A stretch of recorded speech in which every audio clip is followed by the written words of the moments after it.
Hello and welcome to Music with Briley. Today we're going to work on a track that I've actually developed mostly off stream. It's called Liquid Slap, and I co-created this with a friend of mine whom I'll call MM until we get some idea of whether they would like me to use their given name or something else for collaborative credits. But nonetheless, MM has helped me with aspects of this track, including defining the sort of motive, on the ARP at least, and some of the bassline elements, as well as some sound design choices.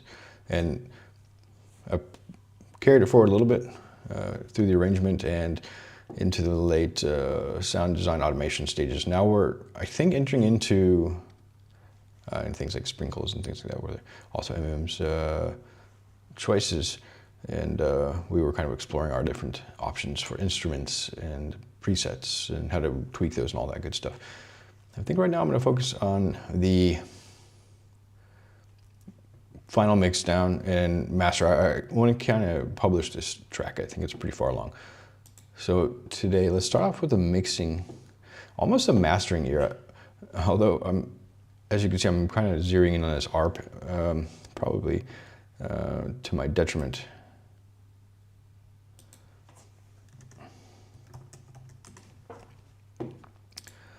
So let's highlight the cursor just so we can see a little bit better.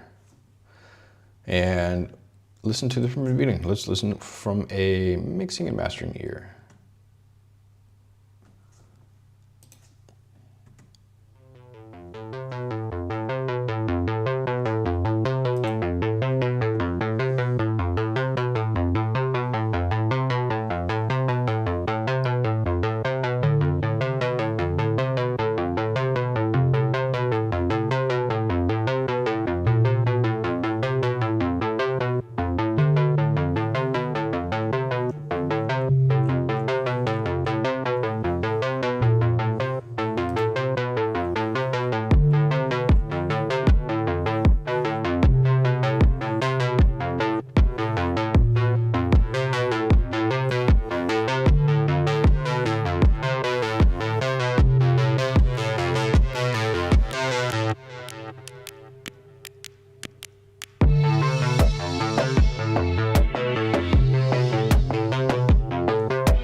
Okay, so on this pass, the only changes I really made are to bring the art back. I realized it's a background element, and even though it's like leading into the song, it was a bit present. It's a lot of energy in this ARP, and we've been struggling a bit to, you know, rein it in a little bit. But it's cool. It's like it is the motive of the song. So the other aspect was it was skipping a note here and there, and this is desirable because we have this humanizer, which has a note chance. But at this point, it shouldn't skip any notes. It can duck, and then we can skip any.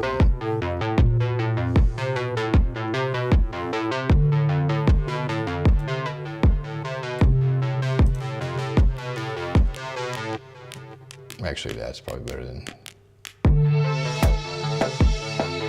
dropping it down so much. If I start making this level of a drop, it's a sign that I'm doing something else wrong. Later, here without. It's actually all right without.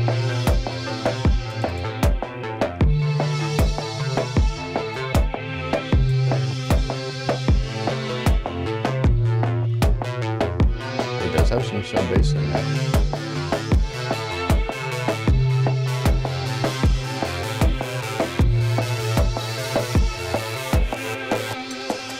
It's all right though.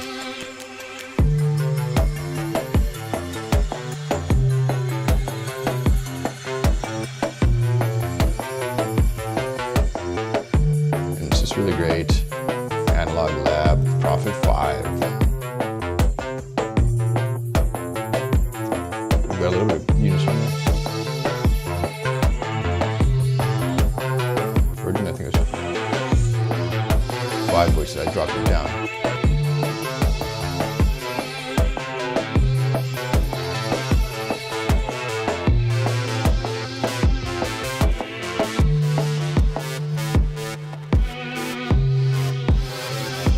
There's mainly sawtooth.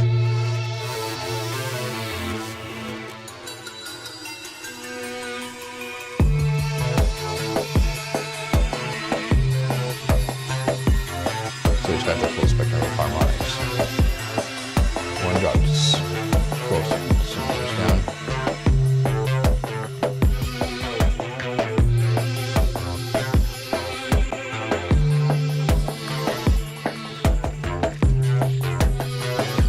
Here we modulate the decay every time. It's a pretty punchy attack. See the decay here. Sort of smearing.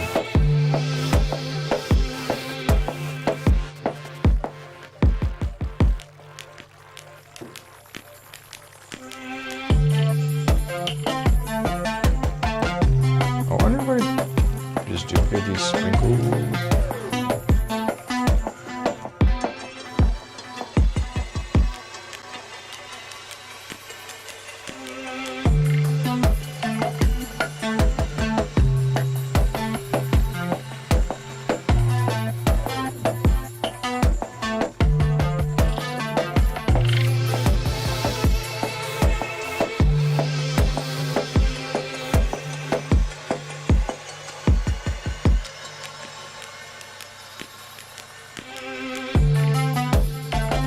Shift it up an octave here.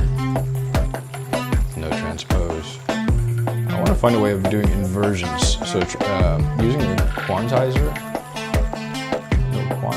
and moving semitone values, transposing across semitones here in another track. But I think that's about it. So I'm going to leave the ARP alone for now. I think we've done quite a lot of work on it.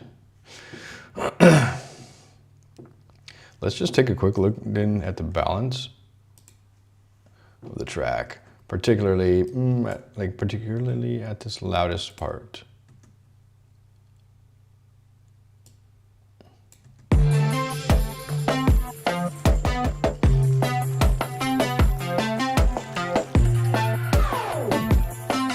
It is strumming.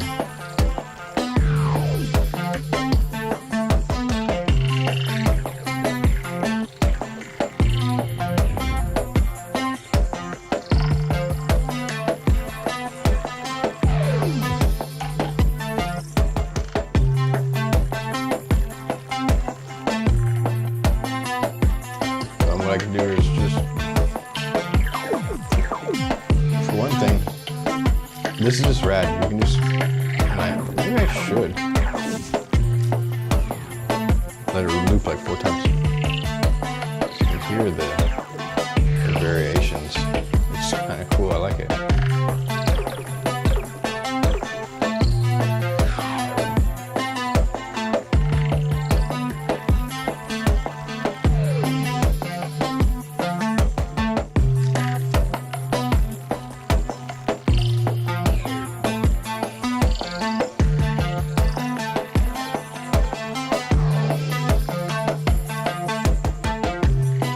One of the more interesting aspects of the song.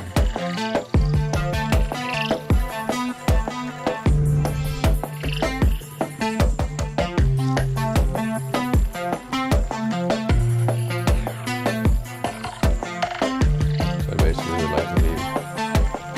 This is tricky though.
And essentially this needs to be out to here. And more or less, these can stretch, but also the tricky part was, oh, actually, let's do this then. Oops, wrong button.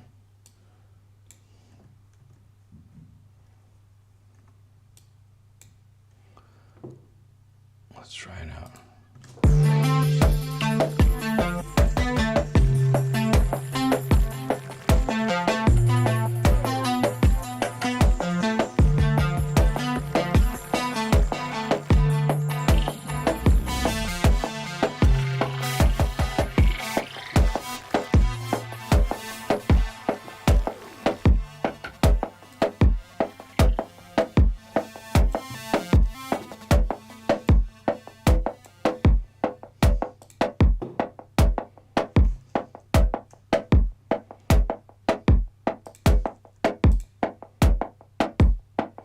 And the new end would be,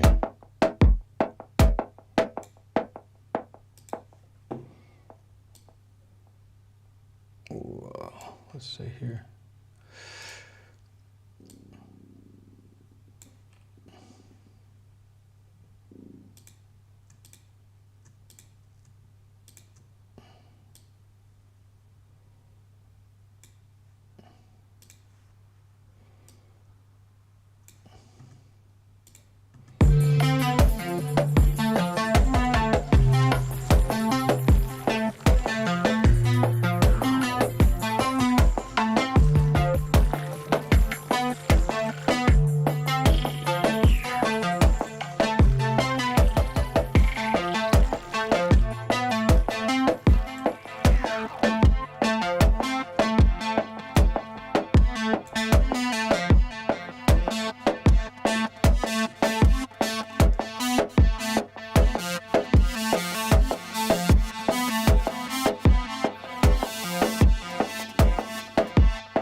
remove these too. This is really cool. This is what's driving all those interesting sound effects.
Guessing all of the work I've done. Whoops.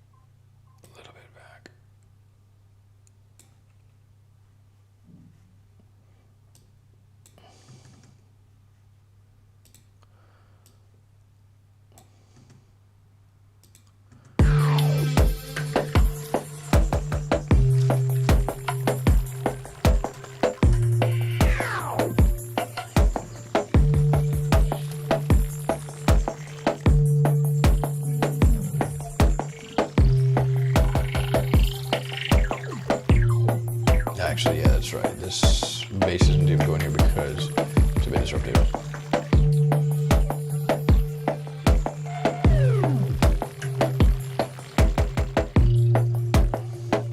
So I need to duplicate those. It's really just this last note that the bass plays.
Oh yeah.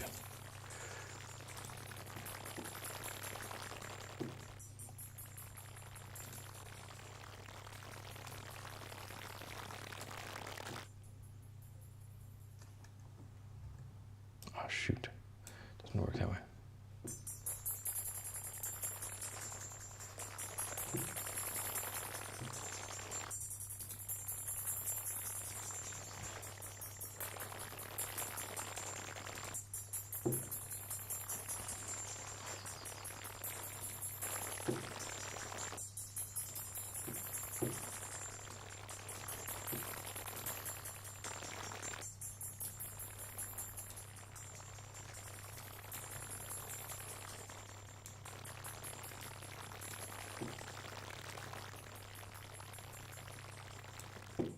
Just back those bubbles up a little bit. They're there.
I like it. That puts us closer to 4 minutes. It was a very short song. And sometimes you just need to do, short songs. But it's kind of like nice when you have already got all these elements in there and they have so many textures and things you can explore. It's nice to prolong it a little bit, and I think try to aim, 4 minutes, 5 minutes, maybe 8 minutes.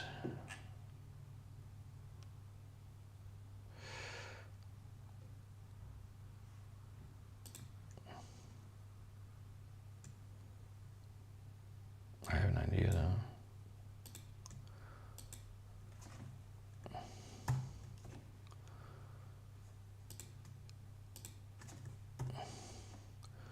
So it kind of repeats this pattern, but let's reverse it, and then see if we can get in here and just put that at the very end.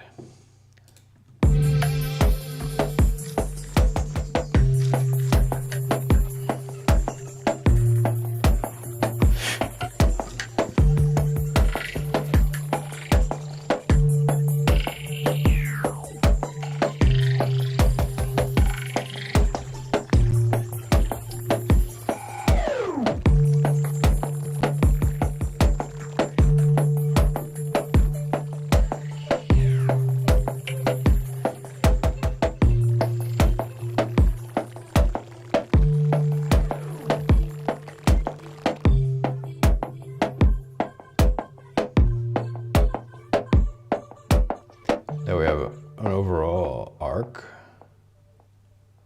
and then just kind of ends on an up note, a little bit optimistic. Happy voices. Happy voices. We need more of those in our lives. Cool. I'm happy with this track. as it is. That was a quick stretch there at the end.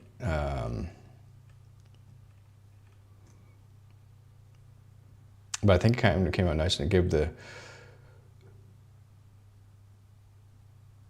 sort of arrangement and this modulation, this textured drum glitchiness, some time to play out, where it's so random. It's every time it plays, it's random.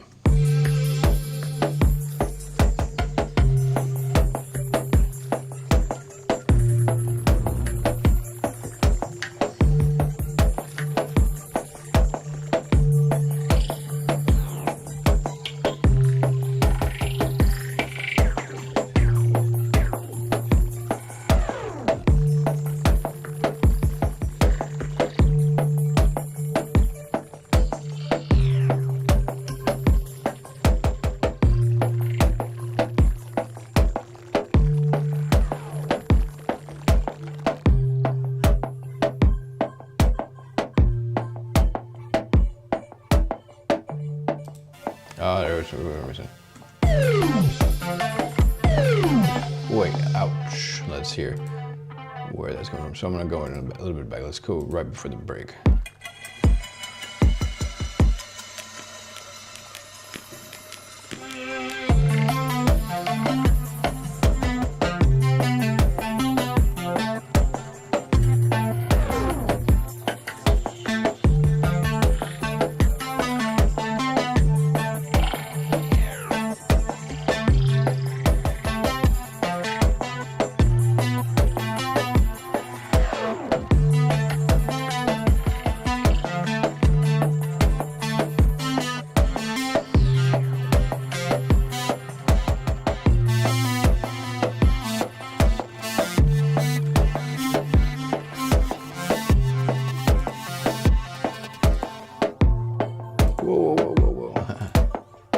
Let's slope it a little bit.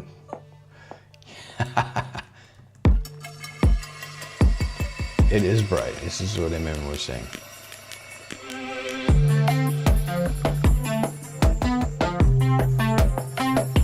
But then it sounds too muted sometimes. And when we looked at the overall top end, there's a whole lack of top end here.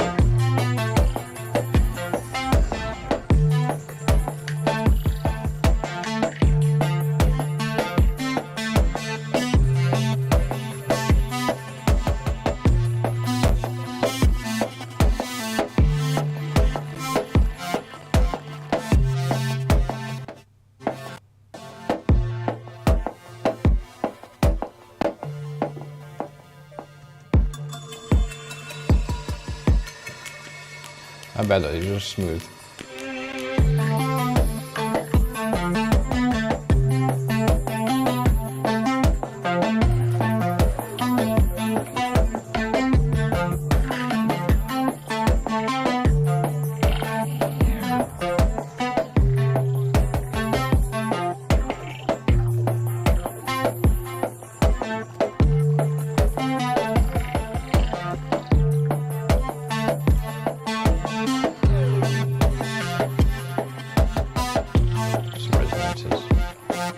Not having to push so hard. That's your limiter. Still not as bright as I was hoping, but just putting it pop, so pop. One thing I can do is just do that manually. Oh, you know what though? Here's the problem. My tone balance control was before it was on, so it was actually not getting the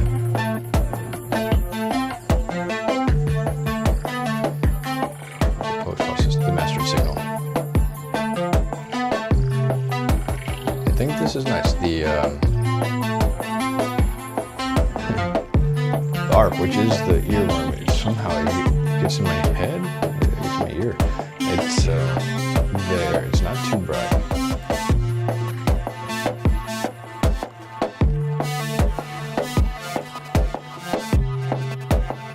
A little bit of compression here.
here.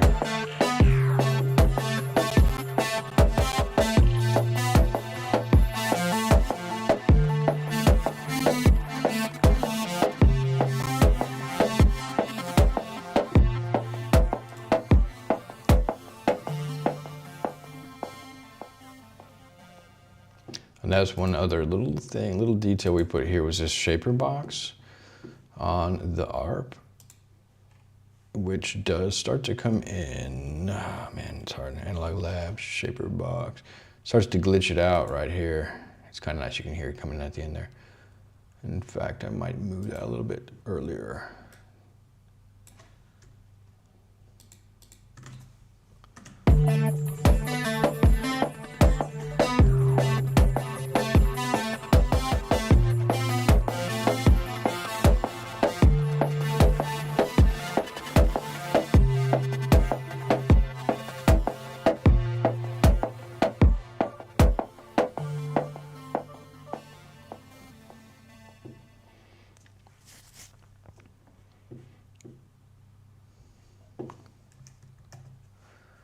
Whoops, checking my multi-stream chat. Hello, is that, I missed the message in multi-stream, sorry about that. Couldn't see it on screen either, my bad. Hello, is that River X? Is it coffee time? So yes, let's check our left readout here up top. Well, we should be around. Oh yeah, oh yeah, oh yeah. We can bring it down. Going for minus 14 lefts on this whole track, so we can push it down by. Actually, I was going to do this mix checker real quick to hear what it sounds like. The mix would sound like in a car. Let's do the car check.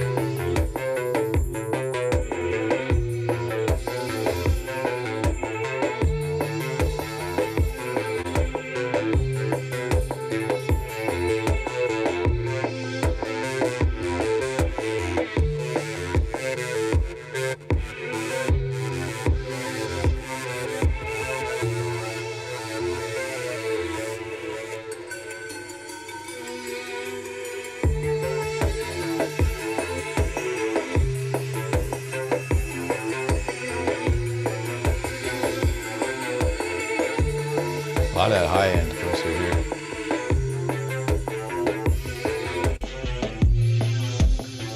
Oh, the bass is heavy in the earplug. I've got a lot of saturation on the bass.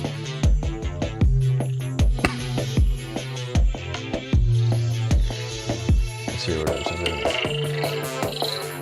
Okay, you still got the kick present. Got the effects present. Still got the kick.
do a mono check here to see if we lose anything.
We are losing those happy voices, so let me check their placement.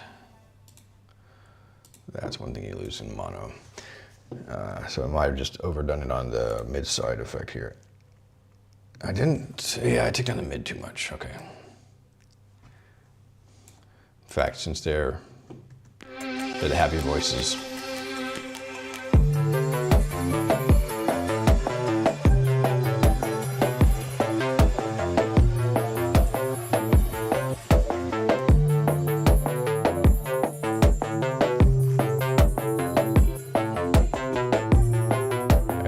they're just getting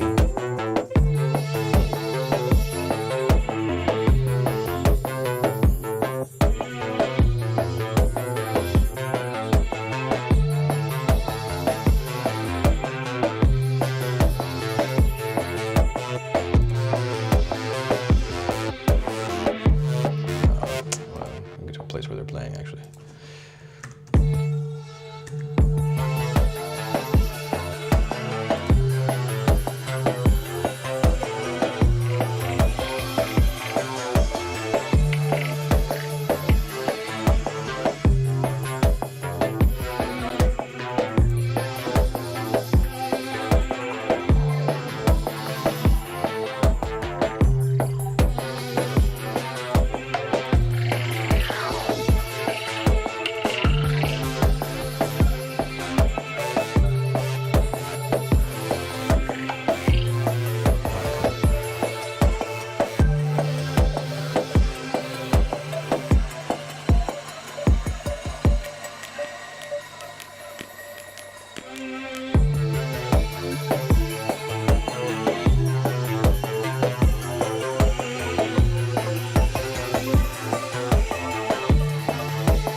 Here it is, too far back in the mix, volume-wise at least. And they're a bit reverberating. Which is anything what I'd like to do is just put on a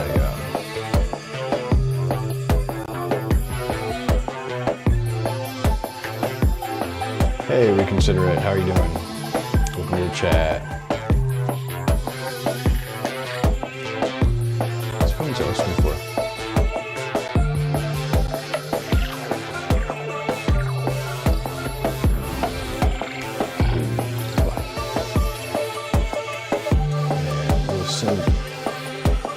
Background a bit back.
trying to do a little bit of mixing reverb and call it good.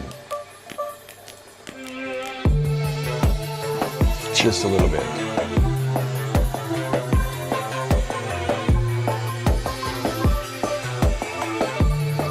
Minus 20.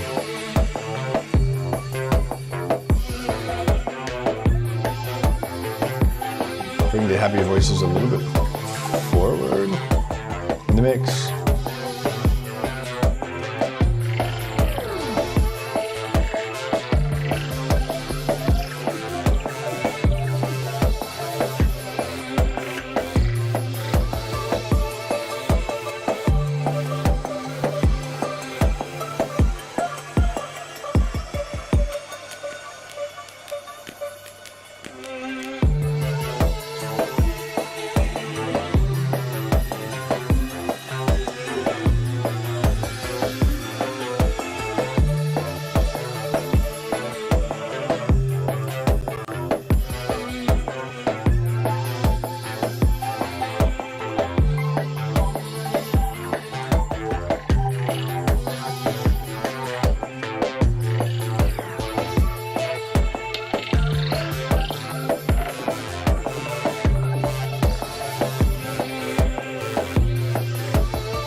Pretty cool.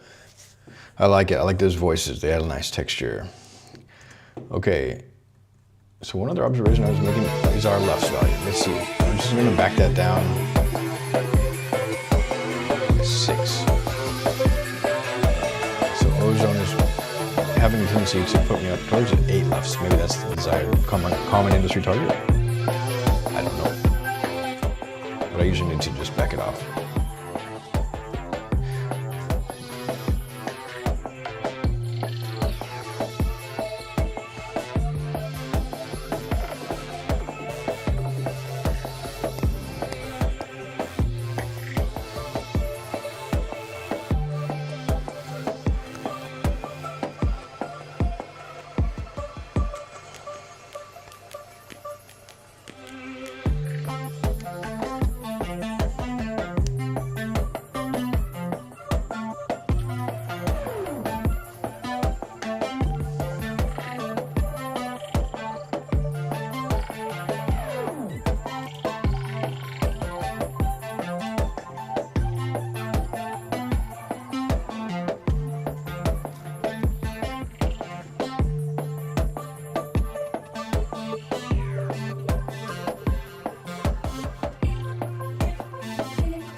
Okay, we're at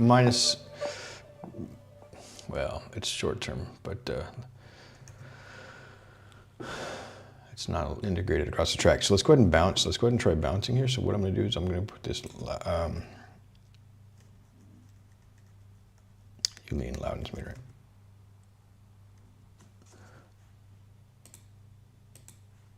Wow, many meters can integrate into the into the project. This is great.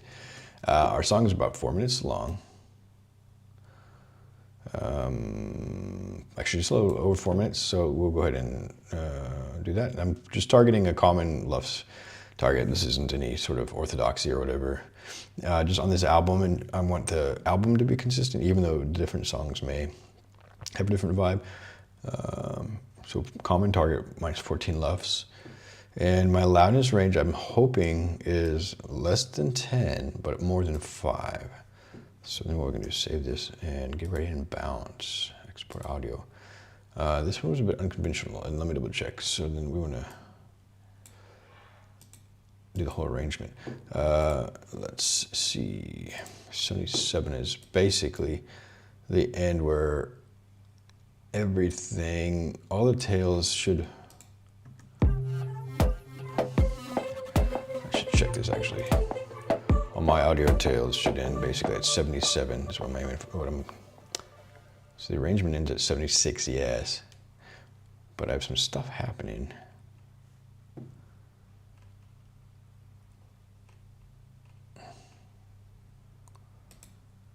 All right. So let me just, foreground is check.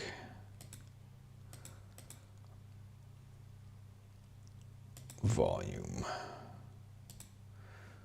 ends at 77. Just clean. Drop. Background. Mixer volume. Clean. Just whatever's happening, it's got to end about that point. And percussion, mixer, volume. And a lot of this is already long gone, but just so we have a clean track. So yeah, this should end at 77, which is just under 5 minutes, actually. Wow, cool. So when I hop back over to my Uline last meter, I actually had the right setting there. That was good. So we added about an extra minute to it today. 77. All right, dither, and then all these are good. I would like to do 32-bit, but I can't publish that. It's too high quality for my distributor. But nonetheless, these are lossless. And this is called Spectra Liquid Slap.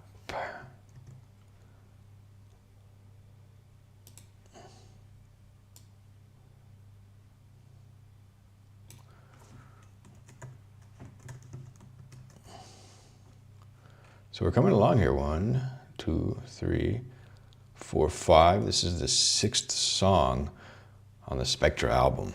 I'll be able to publish this. Hopefully my aim is June or July to go live. I'd like to have a nice collection of tracks with a similar vibe.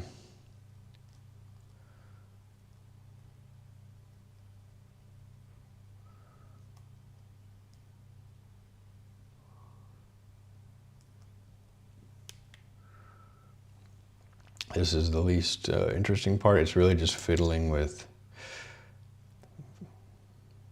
volume automation, a little bit of the gain, the mastering gain, as well as potentially some sections might be. I haven't done any individual section mixing. I've just I have a static mix, so that's one thing I kind of skipped in this project. It might work. In some projects I can just skip that step. So our loudness range, we're very tight here.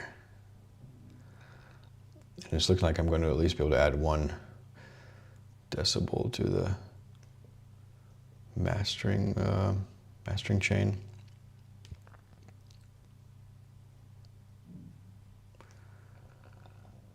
it would be nice to see if I'm over compressed. You know what my crest factor is, typically. Loudness range is telling me a little bit of that. Average dynamics maybe is that, my crest factor.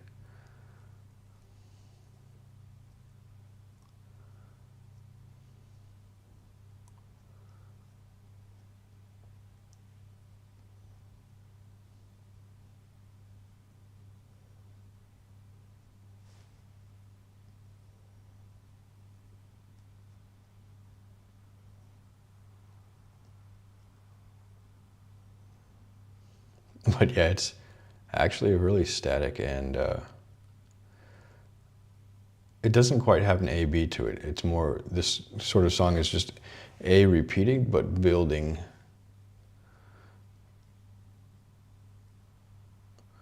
So I don't have this kind of verse-chorus dynamic tension that you'd find in other songs. Like some of Mitski's songs where the chorus is like 3 or 4 decibels higher than the verse. But hey, look at this. This is actually really tight loudness range. That's actually probably too tight. I must be over compressing. But I'm not gonna call it good. Aside from this one deal, I'm gonna just bump this up. That was my estimate. Down 6, we're gonna go down 5. And I could probably, just while we're here, on these bus processors, the foreground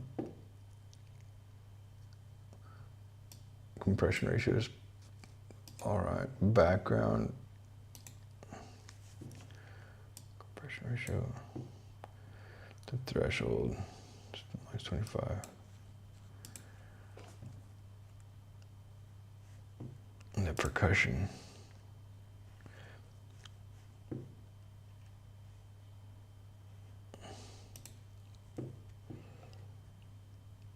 Compression.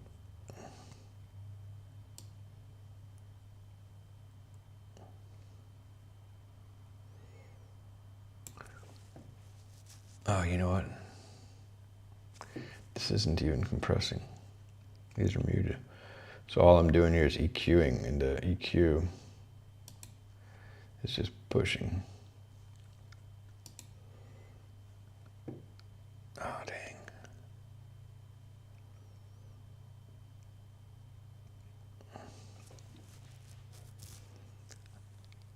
And I have this, let me double check here. Inside the percussion, the kick and snare, we have a bus processor that is compressing.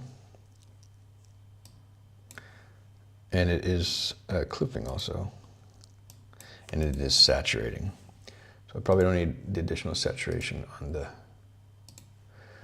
bus. But now we've got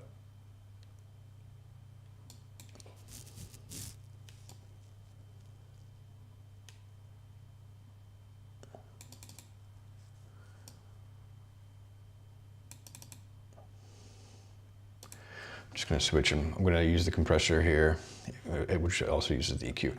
All right, that's the simplest thing. That way I can leave my knobs alone. Okay, so yeah, essentially all we needed to do is, I think, bring that up, and let's take a quick listen to the, I should have A-B'd this. I keep forgetting to do that. But let's come over here.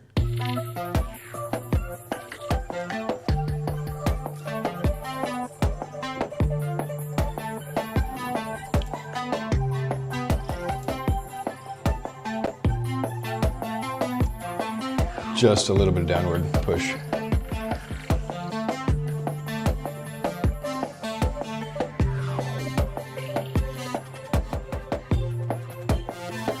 see the clipping there also.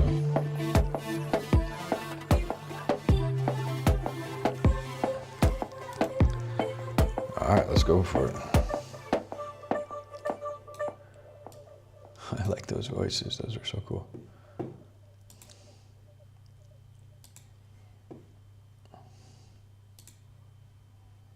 Liquid slab. Yeah, and this should also be, actually I just realized, I can't put special cases here, special characters here. But this is featuring MM, so I'm going to put credits there for at least in the title for MM.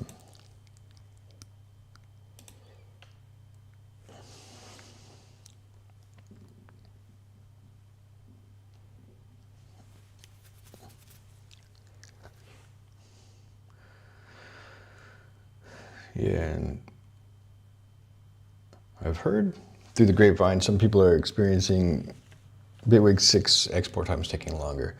But I don't know, I think this is, for a 5-minute track, like a 30 seconds or a minute export. It's kind of par for the course from my Bitwig experience. It would be nice if it was a little bit faster, but the quality's high enough.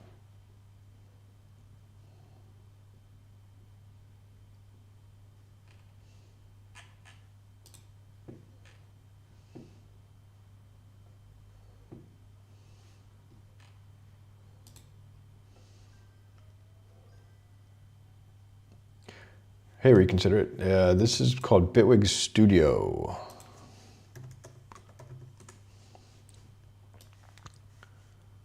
It's sort of relating to, you mean for the DAW or?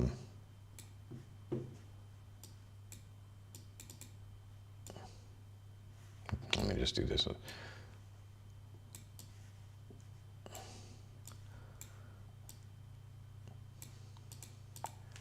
I'll leave my meters up, but here I'll send a link in the chat. It's sort of, it's a lot like actually Ableton Live, because the creators of Bitwig, originally they were working for Ableton. And like maybe 10 years ago or so, started their own company and built Bitwig. Bitwig 6 just came out. It's got some really cool features. But overall, the workflow in Bitwig is, as you can kind of see, I've been working in an arranger type of workflow with automations. They also have these automation clips, which is a new feature, so you can copy them and reuse them, as well as putting them into instrument slots, such as like, there's some kind of these LFO. These are one of the killer features, these modulation devices you can put inside of a device. There on the left-hand side, there's this tab you can open that allows you to have like not just low frequency oscillators, but step sequencers, sound responder, like amplitude based detection, randomizations, MIDI, CC, control messages, bunch of things. And then you can map those to any of the parameters in the device.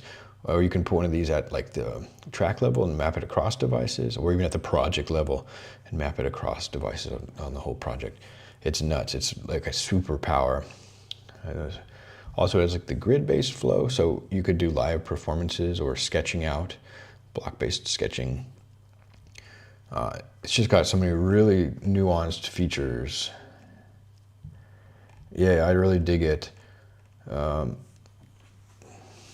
Really fine control over automations.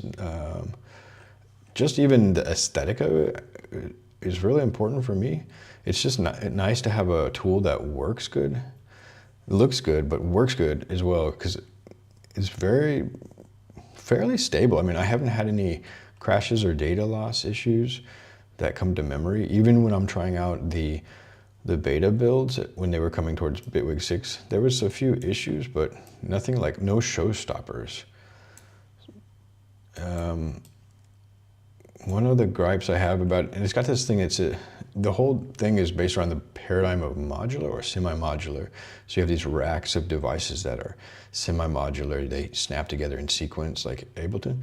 But then it also has this modular grid, which is like a fully modular with arithmetic and low frequency oscillators and triggers and delays and oscillators and all sorts of cool stuff, where you can actually construct your own synthesizers or generative devices.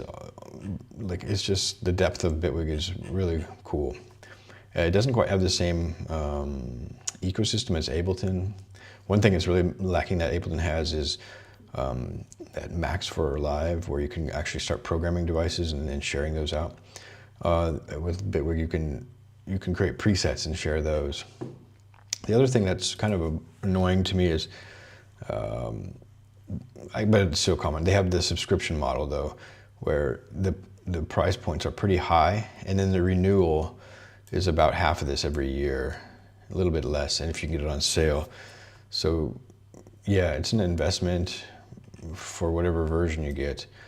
Yeah, like I did get Bitwig Studio. I do have Bitwig Studio, and the renewal is like $179 or $139 on offer.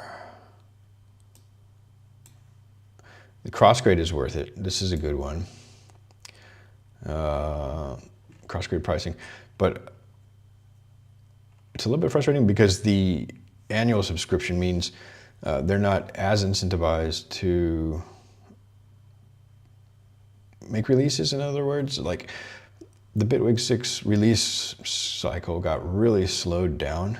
They put out this hardware device called Bitwig Connect, and I mean, what my experience was that Bitwig 6 took several months more than they expected. Yep, the subscriptions were renewing at the same rate. So that means my renewal gets fewer upgrades due to whatever, kind of things are happening in the company. Whereas the Ableton model is like, you pay for upgrades like Ableton 11 to Ableton 12. You pay for that upgrade, but you don't pay yearly. The upgrades happen maybe on a yearly cadence, but you pay when they have the release, when they make the release. I think that's a more reasonable approach. It sort of leverages, it kind of puts the payment at the point of upgrade and not at some sort of annual recurring cycle. That's my main gripe about Bitwig model, but overall I'm really happy with Bitwig. I guess they're located in Germany. I mean, it's just got so many cool instruments that come with it. This is a oscillator with a built-in filter, envelope, sub-oscillator, noise, and filter envelope. And you can do pitch and glide. But inside of this, when you click this little square, you see like this, like you can actually tweak and copy that and make it your own. It's got a sampler. There's some really great Bitwig advocates on YouTube, like Omri Cohen, who go into depth on like how you can use some of these tools, like the sampler, in more advanced ways. It has a ton of drum instruments, synthetic drum instruments. So yeah, this is really synthesis heavy and sound design heavy, if that's your kind of style. You can also do a lot with recording and, I would say acoustical instrument, but it's not the main, I think, focus of Bitwig. Although from the screenshots, they're showing mostly these recorded instruments. But you also can mix and match. I'll stop going on and on about Bitwig, but you can mix and match on a per track basis, MIDI and audio. It's like a hybrid tracks. It's got a really cool paradigm in sending MIDI signals from a device on the same track to like an instrument on the track is actually really seamless compared to Ableton. It's got some novel instruments. Like this is a bouncing ball thing that the balls like sort of spin out from the middle and they bounce around and they trigger, and when they hit the wall, they trigger the notes. It's really cool stuff. So yeah, I like their aesthetic. I like the style, and it's kind of the right fit for the type of music I'm making lately. Okay, let's check our Ulean loudness meter. Where are we at? Here we are. Ulean loudness meter is just this really affordably priced. They have a free version of this, so you can check your mix against like standards. In fact, when I adjusted the drum here, we got a little bit of headroom back, so I can, because of the compression. Yeah, I thought I was compressing earlier. What I'll do is just get that extra.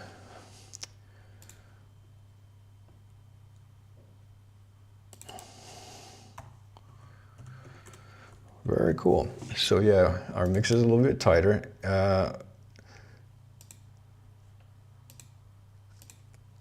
I double check here then. But our loudness range stayed roughly the same, so that's cool. We just got some headroom there. I'll have to bounce it one more time though, and we'll be then right around our minus 14 LUFS target.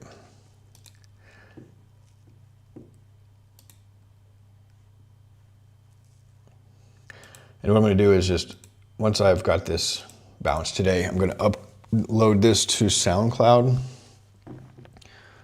And then I just kind of listen to it.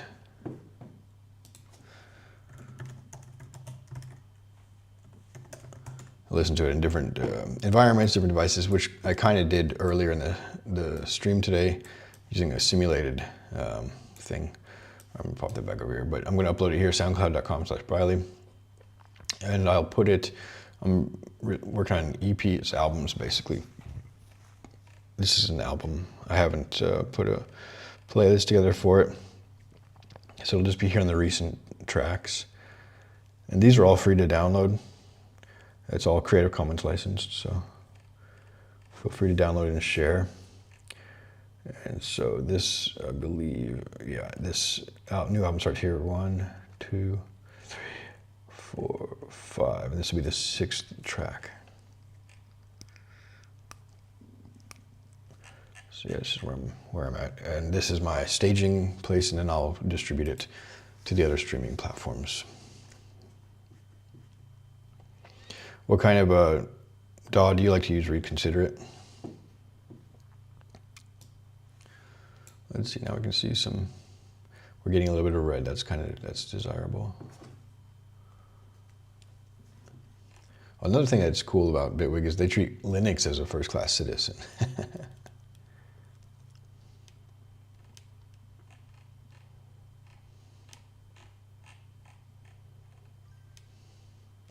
Yeah, I really like Reaper. I like Reaper's like pricing structure too. They do really, it's nice. You buy it once. I bought it, I think 3 years ago, version 6, right? And I get upgrades. I'm still getting upgrades. Yeah, because I get upgrades for version 6 and version 7. And they're at like 7.6. And they have a release like once a month or once every couple of weeks. It's rapid. I can't keep up with that. Yeah, Reaper's really good. My main complaint, I would say, I don't want to throw any shade on Reaper because it's super good. But I'm just saying, what keeps me from using Reaper is the user experience. It's like, it's one of the least productive DAWs for a new user. I've used several DAWs. I've used Ardour, Reaper, Logic, Cubasis, Bitwig. So a lot of DAW concepts are familiar to me. But when I open Reaper and I want to do the most basic thing, like put in an instrument on a track, I have to it's a puzzle I have to figure out. Whereas like Bitwig is just like right here. I just put an instrument on the track. And it seems like every move I want to do in Reaper, there's some puzzle I need to figure out, some hidden menu or a button that's missing, or I have to customize the user interface to put the most common things there. It's very customizable, but I just am not productive in it. And it's been like a similar experience to like Ardour. I really couldn't get productive in Ardour. So this is why I really think, and I kind of highlighted the usability aspects, not just the aesthetics, but which Reaper has really nice aesthetics, but like that, you can get in there, you can just use it and get music, produce music very fast. In the paradigm that you're working in, and Reaper's, I guess, really good for, especially for like recorded music. Do you ever use the Ninjam? I really like the Reaper's Ninjam, but not a lot of people are on there lately. It's kind of a bummer. Well, this is great. Okay, our loudness range did get tighter with the compression. This track is probably over compressed, like a mug. Okay, but, well,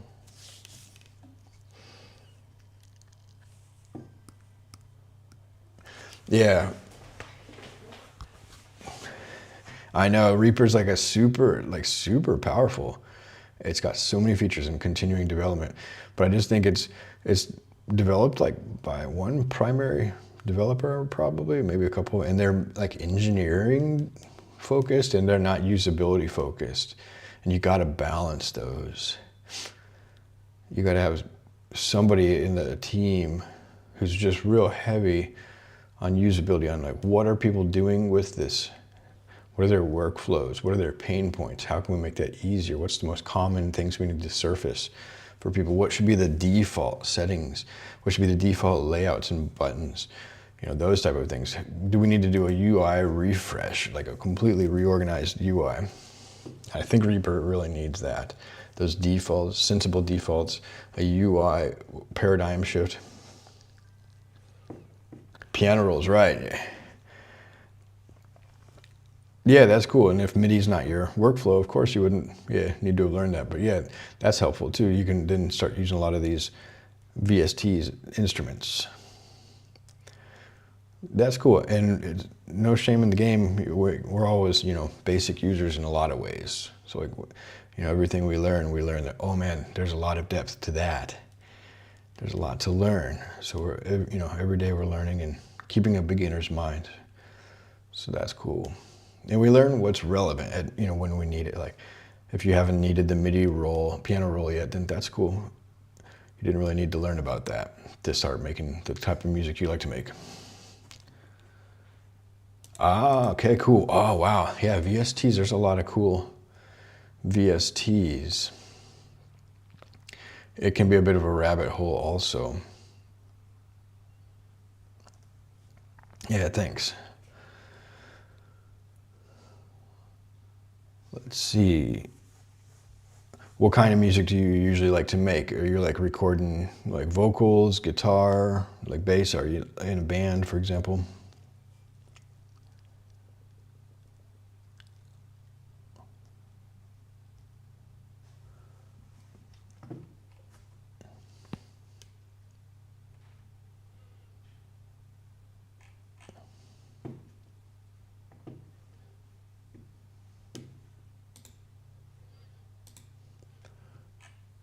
Another, you make your own samples?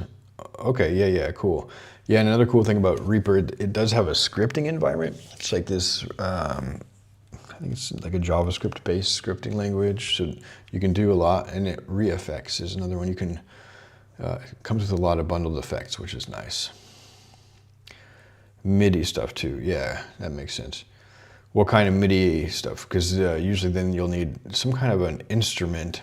And there's some free ones that I can recommend depending on your the style you're after. Like, are you interested in synthesizer sounds or more like acoustic instruments like piano or violin? I know of several free VSTs and VST instruments that can get you down the road a little bit. Let me see here.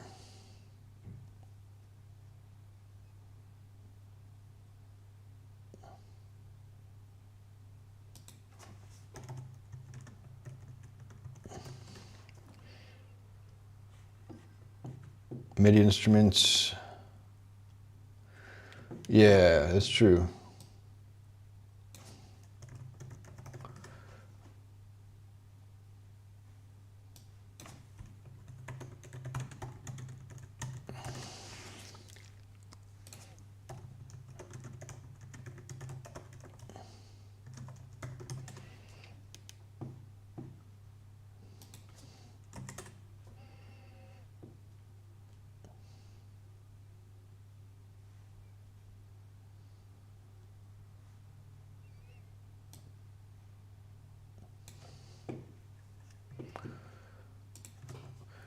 Well, you'll need probably a backup hard drive.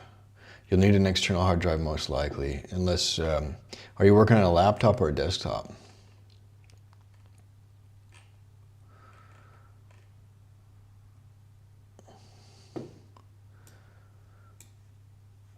Let's talk VSTs for just a moment. And then I'll hop off. Because I got to get some dinner ready, but I got a little bit of time.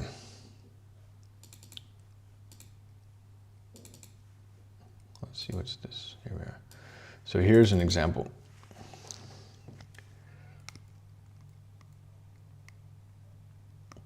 Hey, Debbie the Hug Monster, what's up? Okay, cool. So it's good to see familiar names. Whoops.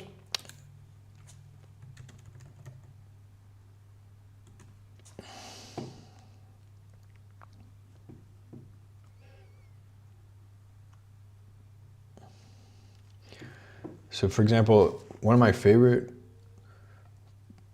VST instrument companies is Orchestral Tools. I think they're based in Germany. Whoops. Man, come on. But they have a lot of attention to detail. They have an educational discount. This stuff can get expensive. But they have this really cool Berlin free orchestra that if you just need some orchestral instruments, it comes with them out of the box in individual sections even. It's really cool. So you can have the whole strings or just individual violins, violas, cello, basses, solo, cello, solo violin. So it even comes with solo instruments. This is really great. So this is like pretty much your whole orchestra right here, get you started and inspired. It's the free orchestra. Sound paint, yeah, I've seen a lot of the sound paint stuff. I've kind of shied away from sound paint, mainly because sound paint wasn't sound paint previously 8DO. And I had bought several 8DO products, and they're just, quality was like, I don't know, subpar. It was like maybe a different generation. The usability kind of suffered. And the way they were distributing, there was just some weird stuff, weird vibes I was getting from 8DO. I'm not sure if SoundPaint is the successor to that, and maybe they revitalized it. So yeah, 8DO is another good option. I mean, not 8DO, sorry, SoundPaint sounds like recommended Debbie the Hug Monster. So if you want to check that out. But I'm gonna find some free stuff real quick. One of my favorite free synthesizers, if you want some synth music or layers in your sound, is this Surge. It's fully open source.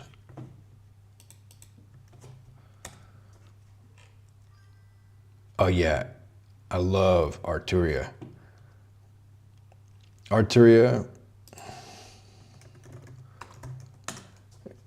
And what are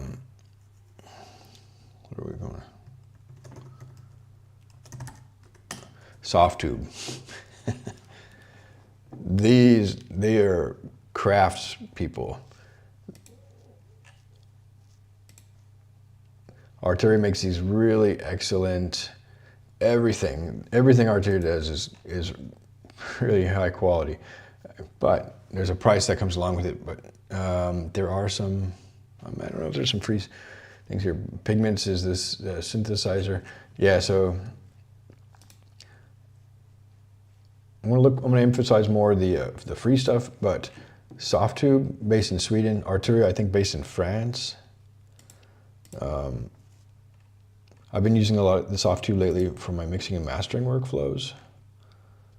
I just really appreciate the quality, the attention to detail. And these are like emulating analog devices. So there's like these non-linearities and things happening in there. I've been using them on my buses and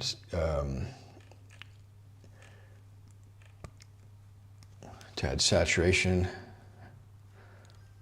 or even using tape to kind of tame the track a little bit without needing any EQ or compression. Ah, yeah, very cool. What did you get from Softtube? How'd you get a free one?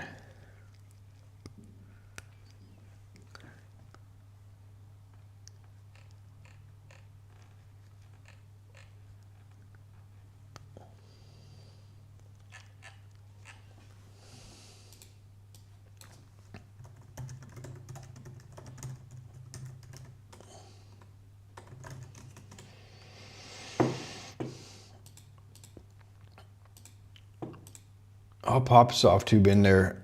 I think they're from the newsletter. Yeah, very good. Yeah, there's ways we can get these freebies and stuff like that.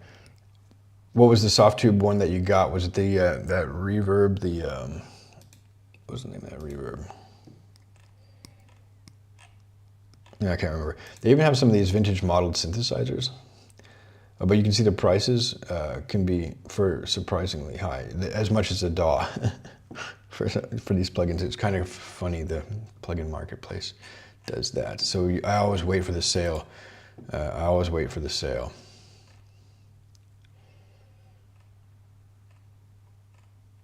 Yeah, you can see the big difference it makes. This is kind of cool. This vocal tuner plugin is really nice. And yeah, look at this, just vintage modeled synthesizer, model 72. Arturia does these excellent software emulations as well. That's kind of what they're known for.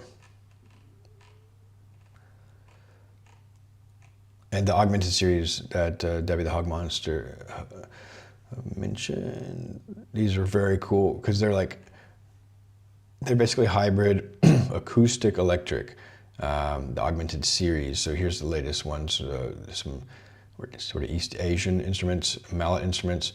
Some older augmented one included woodwinds, brass, and grand piano, strings and voices. So they're kind of the core symphonic elements. And essentially the way it works is you have kind of it's got four sub instruments. And then you kind of morph between these two sides where there's up to two layers. You have dice, so you can randomize these.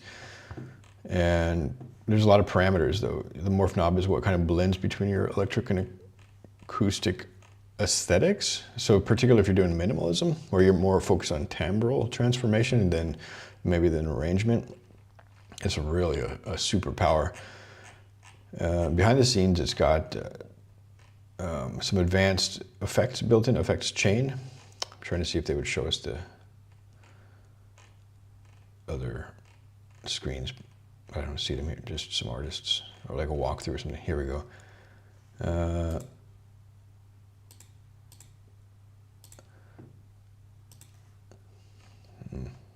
Here we are. Yeah, so then you can see, I can get more in.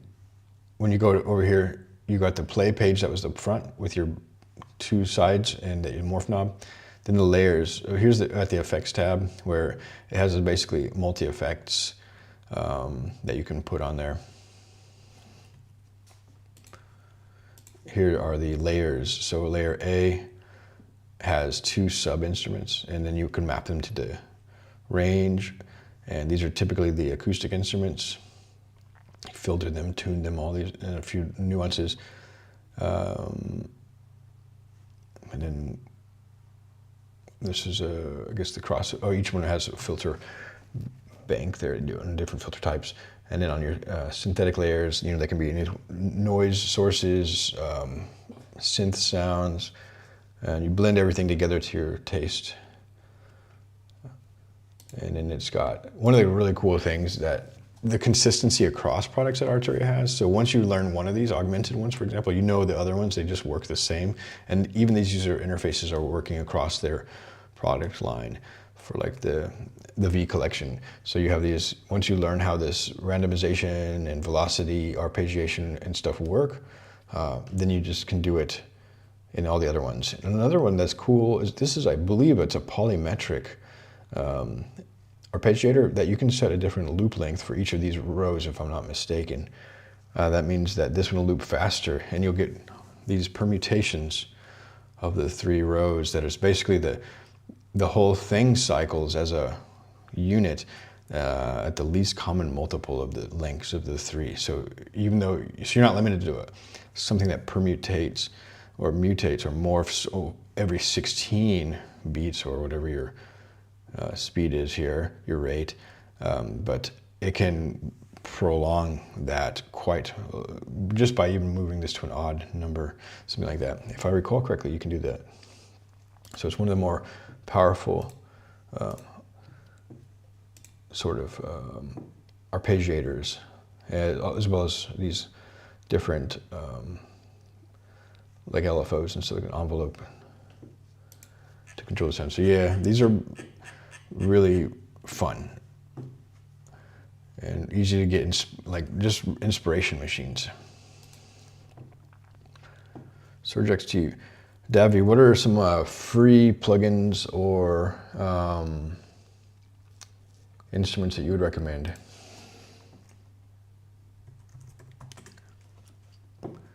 One free one, this isn't so much for inspiration, but it's for when you start getting down to the mixing and mastering mindset. There's this K-Clip Zero. It's just one of the best, it's like one of the best clippers on the market. And K-Clip 3 gives you some additional features, and it's not that expensive as these plugins go. It's a very good and fair price. You know, it's a very single purpose thing. You're working on clipping, but clipping becomes so important once you get into that mixing and mastering mindset to create headroom and glue. And I'm probably over clipping and over compressing my tracks right now, so I have to kind of back off because I'm learning all this stuff. But this is a really good clipper because it's almost transparent. You can just bring it down just enough. You can control the transparency, in other words, and it'll just kind of tame your transients while still leaving them with the same punch. It's almost inaudible to the listener. And it's got this, you can delta, so you can hear the difference being what's being clipped. I'm pretty sure this one's got delta in there, so that you don't overdo it, because it's basically introducing noise, but at the same time it's bringing down your crest factor so that your main root mean square, your main body of your tracks is closer to the peaks. And this affects a lot of things downstream, that the mastering compressor doesn't have to work so hard, that it won't push, you know, your whole track down. If you've clipped these transients down on your drum bus, then your vocals won't get squashed when your mastering compressor tries to reduce those transient peaks. You can handle that with a clipper earlier in the stage.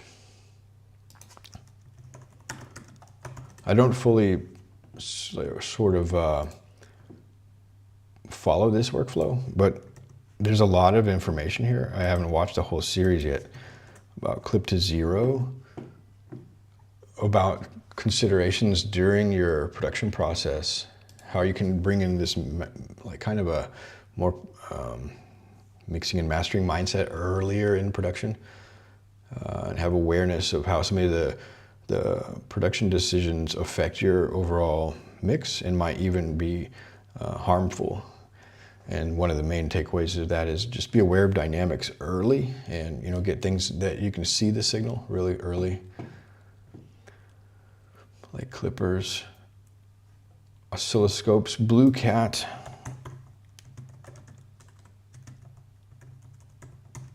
Or what's the name of this free oscilloscope? Let's see here.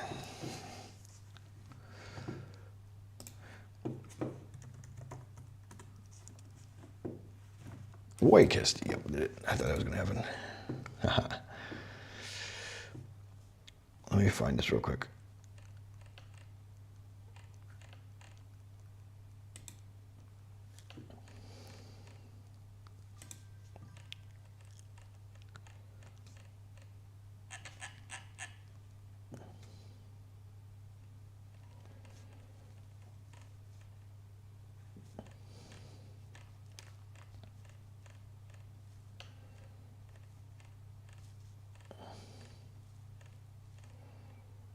Oh yeah, here it is, Box and Go.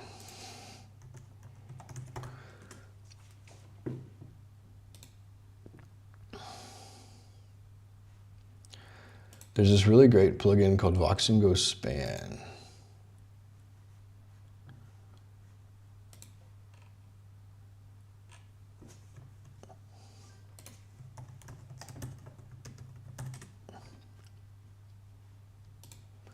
It's a free spectrum analyzer.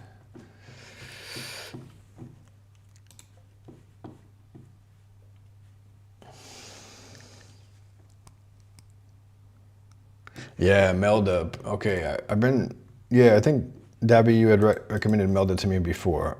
I've been meaning to check them out. I know in the plugins, it's a slippery slope. Because a lot of times I'm fighting this urge to like go plugin hunting rather than just make the music.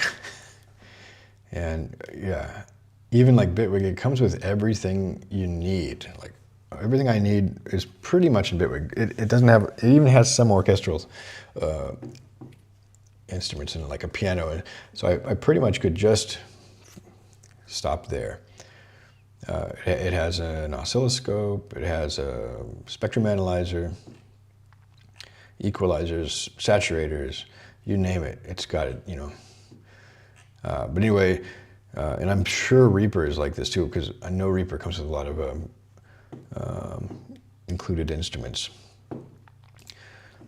But sometimes the VSTs, they do actually bring some value and a particular focus on what they're delivering that you can't find with stock plugins. So yeah, there's a bit of a balancing act to know when to go for like an acoustic emulation of a vintage synthesizer, analog emulation of a vintage synthesizer, or a compressor or something like that. They do change the tone, but in smaller and more subtle ways. But having something like a powerhouse synth like Surge, that's probably a good, because it gives you such diverse ways of manipulating the sound. And I'll give an honorable mention here to BCV Rack. Whoops.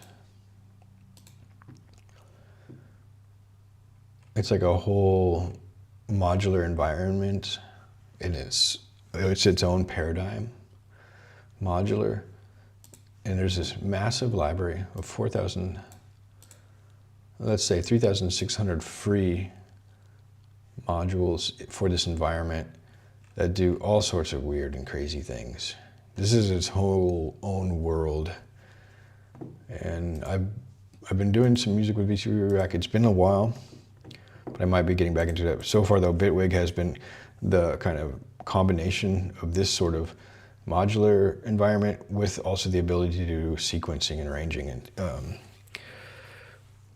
more kind of compositional stuff that isn't so practical in the modular world. It's more kind of like either you set these things up and they play themselves, or you kind of improvise in real time. BCV Rack is open source. Here's this Omri Cohen I was mentioning earlier. He's a really big proponent of BCV Rack and Bitwig. Sarah Bell Reed, she's really cool. She does a lot of trainings. She's got a whole community around modular synthesis. So these are really cool people to follow as well. But yeah, so we got free orchestra, free synthesizer with tons and tons of different presets, and then you can get inspired to make your own preset. And I think that's what you need, and it's essentially what we're looking at here with these augmented series. You have this basically electronic and acoustical instruments, and you kind of bring them together and make your own vibe. The key is you don't have to spend any money, and you get pretty good quality. And later you can find your favorite plugin manufacturers, like Melda for mixing and mastering, or Softtube for, I'm really using Softtube for mainly their mixing and mastering tools. They're so good. Arturia for their virtual instruments, but also their effects, software effects. They have some really interesting software effects. I'm using them, for example, this mixed drums to add saturation and punch presence to the drums. This EFX ambient, these EFX series, _EFX, they're like cheat codes. And it's best to buy these on sale, and not individually, but in the package. If you can get this FX collection on offer, like the intro, and then get an upgrade on offer, that's a good path in. Wait for the sales. And this is where you can find the sales, basically. This is where pretty much every this is the whole audio plugin guy's kind of paradigm here. You can, if there's like, if you know you like a particular company, like, oh, that's interesting. I'll have to check that out. Like Excite Audio, Baby Audio is pretty popular. Kazrog is the one that did the K-Clip. You can actually just subscribe. This is a Swedish company. They're cool. You can say, hey, just send me alerts when the Clobrand plugins are on sale. You can subscribe to alerts from those particular ones. So you don't have to keep coming back here. I think Melda has a sale going on right now. That was on here. Clobrand is, I like them, they're fun. UVI is a whole nother world. They're interesting, but I wouldn't recommend going straight into UVI. East-West, also for like orchestral and instruments, and they usually have some pretty big sales on.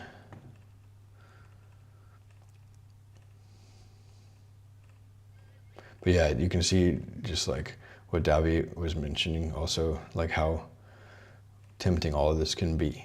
And I have to fight that temptation as well. Oh, cool. Audio plugin guy has some browser-based tools. Very cool. Oh, a delay calculator. Oh, wow, this is something I was gonna build on my website too. Ooh, this one's nice. Song structure planner. So you can kind of get an idea of how long your song would be if you make these particular. Wow, this is nice. This is probably some vibe coding stuff. That's what I've been doing, vibe coding also. Some 100-hour price drop, 8 top plugins, heavily discounted. Get 1 free plugin. Very interesting. All right, but I'm gonna stop here. I'm gonna quit while I'm ahead. Gosh, the whole world. But yeah, this is really cool. You'll bring a lot of interesting textures and depth to your work when you're working with these really high quality sampled instruments. And you can focus on your creativity. It's much easier to play like a violin or viola on your keyboard than to go to the extent of recording.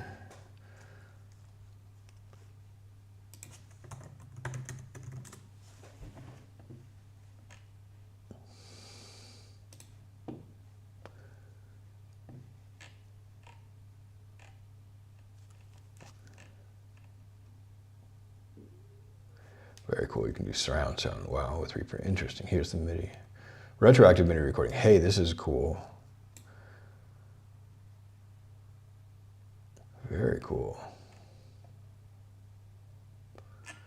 I like it. Well, I gotta hop off. I'm gonna start making dinner. Okay, reconsider it. Yeah, thanks for stopping by. It was really cool chatting. Dabby, hey, it was good to see you again. Thanks for stopping by. And if you all are working on any projects, let me know. I'd be glad to take a listen on stream or whatever. Just always curious to see what other people have going on.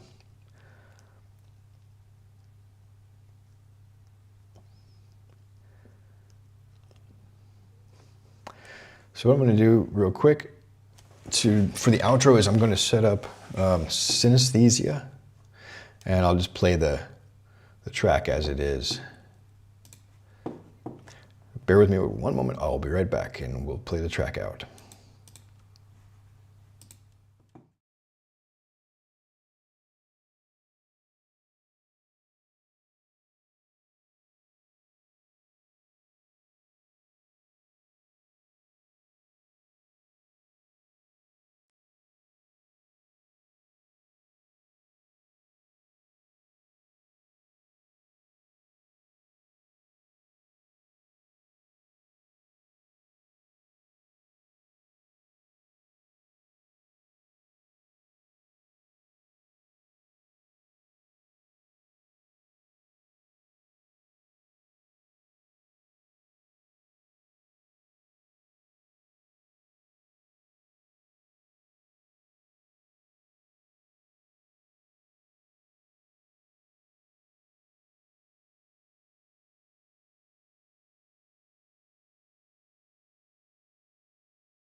Yeah, good point. I need some kind of hold music or something. There it is. I got the visualizer set up. I think it's going to work. This has been another session of Music with Briley. Let's go ahead and take a listen to the final version of Liquid Slap. This is the one I'm going to upload to SoundCloud probably this weekend, maybe tonight or tomorrow. I appreciate your time. Hey, Debbie, thanks for stopping by. And reconsider. Hope to see you around. Again, have a great day.